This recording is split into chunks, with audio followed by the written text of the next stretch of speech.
Hey y'all, so in today's video we're going to be going over chapters 16 through 20 in the Dragon Reborn, which is the third book in Robert Jordan's Wheel of Time series. So let's get started.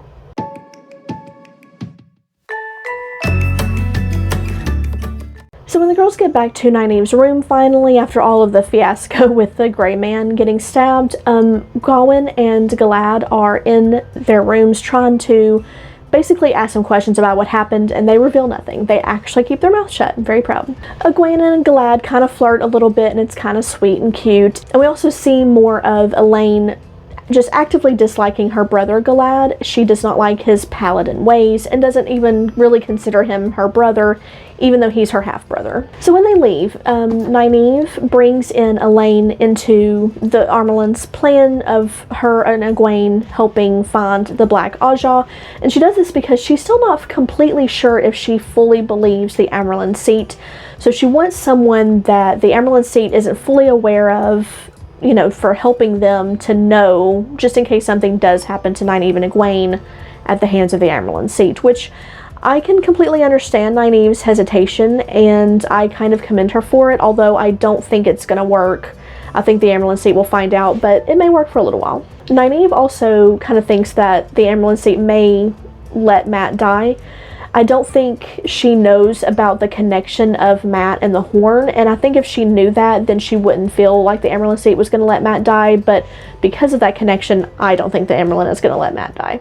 In chapter 17, The Red Sister, the girls are interrupted by Aleida, and she seems to know about the Black Ajah, but the girls kind of lie and say that they went to go get Mat and bring him back for healing. And you can tell that Aleida isn't sure if she really believes them, but what are you going to do? At that point, Shiriam then interrupts everybody and says that the girls need to come with her because they're going to heal Mat. So I'm really excited about the next chapter and about healing Mat because it's time. It's time. Chapter 18, Healing. So several sisters actually have to kind of band together to help heal Mat. And during this process, he actually kind of yells out old battle cries in the old tongue, which was pretty bizarre. So I'm really interested to know like what his connection is to some of these past lives and what that means. At one point, he even says that he is not Aes Sedai meat, and that reminds me of something that Rand said back in one of the earlier chapters when, you know, he's kind of thinking about not being Aes Sedai meat. So I do like that there's that connection, that fear that they both still share, that they're being used by the Aes Sedai. Chapter 19, Awakening. So Mat is basically healed. He's awake, seems to be back to himself. He has some lingering memories of a huge Trolloc battle that clearly wouldn't be his, but I think are also linked to those battle cries from the last chapter. He also realizes that even when he was traveling and kind of awake, you know, with Rand for the past two books, that even those memories, he either doesn't have them or they're really hazy. He does remember getting the horn, but ultimately he wants to get away from the Aes Sedai. And he also remembers that Rand can channel. While he's thinking to himself, he compares Rand's ability to channel to killing babies, and that's just Mat being extremely melodramatic and just ridiculous. I still don't understand why this deep-seated hatred could be equated to killing babies. But we know that Mat is at least consistent in his fear of anyone who can channel. I'm not saying that he doesn't have the right to fear people that can channel. I just feel like that his friendship with Rand should kind of have some kind of an impact on him and maybe not be compared to literally murdering babies. I don't really feel this, but Mat is Mat, and I feel like that he has got a pretty big character arc coming, and I'm hoping that this is one of those things that he kind of grows and matures with age. Chapter 20, Visitations. So, lo and behold, Selene, of all people, shows up and visits Mat. She tells him that the Aes Sedai will use him and that she will also use him, but at least she will lead him to glory. God, I hate her so much. She also tells him that Rand escaped and that Moraine is hunting him, which I suppose is technically correct, although extremely misleading.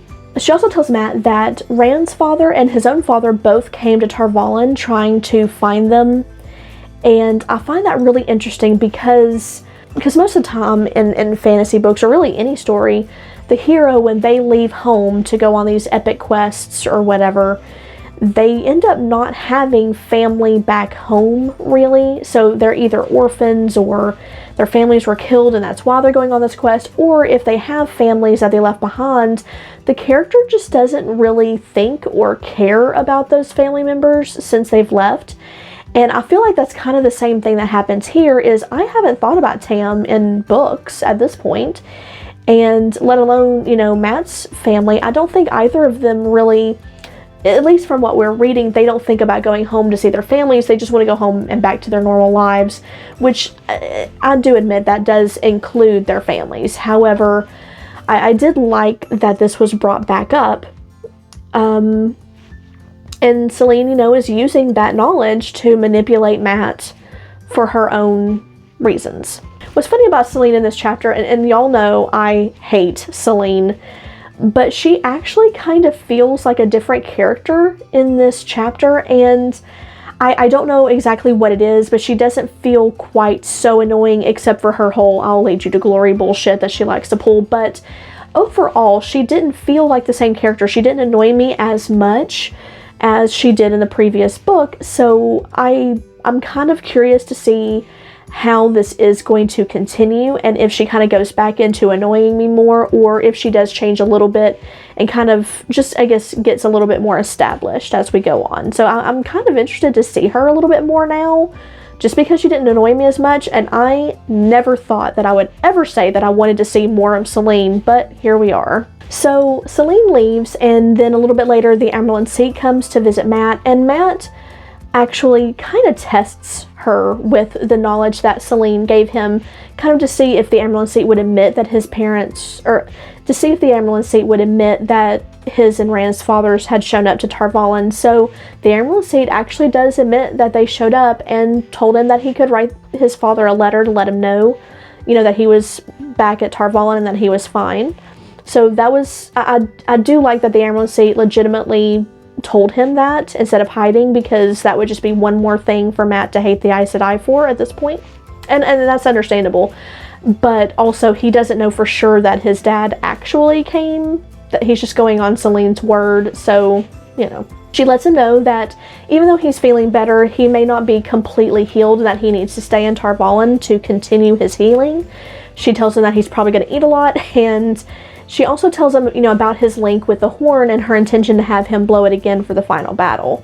So we've got a lot of things just building up to this final battle, and it's working. So I know these past couple of videos have been a little bit shorter. These chapters just haven't really been filled with a lot of meat, but I feel like we are, you know, once again ramping up into the actual story. We're kind of getting into close to the middle of the book, so I feel like the next few videos will be more jam-packed, and I am really excited. Honestly, the first, you know, chapters here, I like the Dragon Reborn better than I liked the first two books, so I'm really excited to see where this is going, and I'm glad that y'all are here with me. So as always, leave comments down below. We'll kind of discuss a little bit more, and y'all are as good as gold. Y'all take care. Bye.